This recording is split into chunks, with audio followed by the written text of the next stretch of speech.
नमस्कार दोस्तों, मैं हूं सचिन और आपका मेरे YouTube चैनल पे बहुत बहुत स्वागत है। दोस्तों, यूजीसी नेट के द्वारा प्रोविजनल आंसर की जारी कर दी गई है। आई होप कि आप सभी ने अपनी जो आंसर की है उसे चेक कर लिया होगा। अब जब हम आंसर की चेक करते हैं तो हमारे मन में उसके बाद एक ही सवाल रहता है कि अब जो है यूजीसी नेट की एक्सपेक्टेड कट ऑफ हमारे पर्टिकुलर सब्जेक्ट की क्या रह सकती है।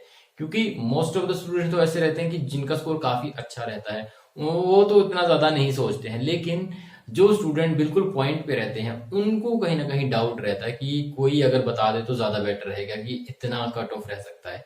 ठीक है। और एक्सपेक्टेड कट ऑफ लगाना कोई ऐसी बात नहीं है, इसमें इसके पीछे कोई साइंस नहीं है। हाँ, ये सभी का अपना अपना एक आइडिया रहता है कि उसको लगता है इतनी रह सकती है, किसी को लगता है कि उसकी उतनी रह सकती है। नॉर्मली ज्यादातर जितने एक्सपेक्टेड कट ऑफ के वीडियोस रहते हैं अगर आप देखेंगे तो बिल्कुल आसपास ही रहते हैं, क्योंकि एक जनरल आइडिया रहता है पिछले एग्जाम के पैटर्न को देखते हुए कि इस बार जो कट ऑफ है कितनी रह सकती है। हालांकि लास्ट टाइम का यूजीसी नेट का जो एग्जाम था उसको हम कंसीडर नहीं कर सकते हैं, क्योंकि वो तो आपको पता था कि बहुत सारे क्वेश्चन गलत हुए थे यूजीसी नेट के। तो उस वजह से कट ऑफ में बहुत ही ज्यादा चेंज आया था बाद में जब एक्चुअल में रिजल्ट आया था, क्योंकि बहुत सारे कैंडिडेट एक्सपेक्टेड कर रहे थे कि उनका जीआरएफ हो जाएगा, उनका बिल्कुल नेट ही हुआ, और जो बिल्कुल नेट क्वालिफाई भी नहीं कर रहे थे वो बाद में नेट क्वालिफाई कर जाते हैं। ठीक है। मोस्ट ऑफ द कैंडिडेट के साथ, मतलब ज्यादातर कैंडिडेट के साथ ऐसा हुआ था लास्ट टाइम, इसीलिए लास्ट टाइम वाले एग्जाम को तो हम कंसिडर नहीं कर सकते। लेकिन अब के एग्जाम पैटर्न को अगर देखते हुए उसके बाद जो प्रोविजनल आंसर की आई है उसको मद्देनजर रखते हुए एंड देन जो बच्चों के रिस्पॉन्सेज आ रहे हैं उसको अगर ध्यान में रखते हुए हम एक नए तरीके से एक नई एक्सपेक्टेड कट ऑफ जो है वो तैयार कर सकते हैं। तो मैं अपनी जो मुझे लगता है कि एक्सपेक्टेड कट ऑफ ये रह सकती है यूजीसी नेट की इंग्लिश लिटरेचर की स्पेसिफिकली, तो उसको I want to share in this video with you. तो चलिए दोस्तों शुरू करते हैं। सबसे पहले अगर मैं बात करूं तो मेरे ख्याल से जो जनरल कैटेगरी की कट ऑफ है, जो नॉर्मली जनरल कैटेगरी की कट ऑफ हाई ही रहती है, तो वो मेरे लिए ख्याल से अगर आपका नेट है तो नेट आपका 58% के आसपास हो सकता है। अगर मैं 58% बता रहा हूं तो मींस 1-2% आगे पीछे हो सकता है, लेकिन मुझे लगता है कि यूजीसी नेट जो है आपका, अगर आप 58% स्कोर कर रहे हैं तो आपका नेट हो सकता है if you come from general category. Similarly आपका जेआरएफ जो है वो 65% के आसपास आपका जेआरएफ होने के पूरे पूरे चांसेस हैं।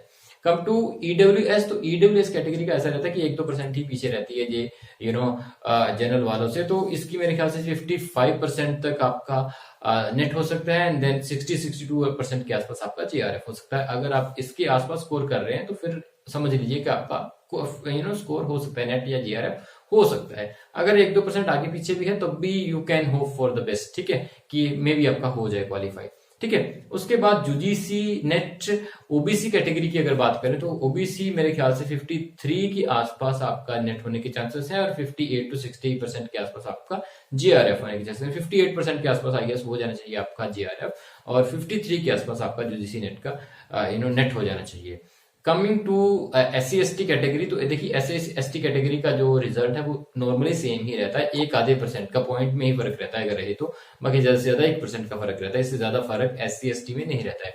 और SC/ST की अगर मैं बात करूं तो यूजीसी नेट आपका 45-46% के आसपास मुझे लगता है कि आपका यूजीसी नेट हो जाएगा। 46% के आसपास मुझे लगता है कि चांसेस हैं कि आपका नेट हो जाएगा। और जीआरएफ की अगर बात करें तो वो 51-53 के बीच बीच आपका जेआरएफ होने के चांसेस। देखिए जेआरएफ की कट ऑफ में भी थोड़ी ज्यादा भी चला जाए, बट मे भी अगर आप 51-53 के पास स्कोर कर रहे हैं ना, and if you come from SC/ST category then you can hope for your JRF. Otherwise if you are scoring 45-46% then you can hope for the NET exam.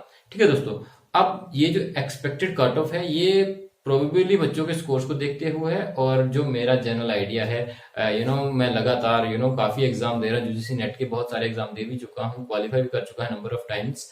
तो मुझे मेरा जो एक्सपीरियंस है उसके हिसाब से मैं बता रहा हूँ, मैं गलत भी हो सकता हूँ, I can be wrong also. ठीक है, लेकिन मेरे ख्याल से तो इतना ही होगा। आपका क्या आइडिया लगता है? If you like if you like agree with me तो you can type in the comment section. अगर आपके कुछ और विचार हैं, कुछ और व्यूज हैं, then also you can type in the comments also.